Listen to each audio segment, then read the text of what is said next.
the historical issue the footing for his sense of racial injustice. You hear that?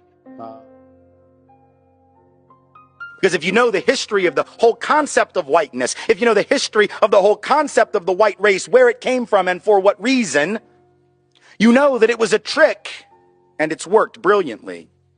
See, prior to the mid to late 1600s in the colonies of what would become the United States, there was no such thing as the white race. Those of us of European descent did not refer to ourselves by that term really ever before then. In fact, in the old countries of Europe, we had spent most of our time killing each other. We didn't love each other. We weren't one big happy family.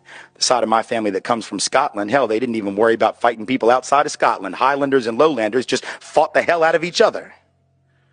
So there was no white race, but in the colonies of what would become the United States, what did we see in the 1660s, 1670s? We began to see that Africans of indentured servant status, many of them not enslaved yet, they were not necessarily permanently enslaved. Some were, others were indentured like many poor Europeans for periods of 7 to 11 years.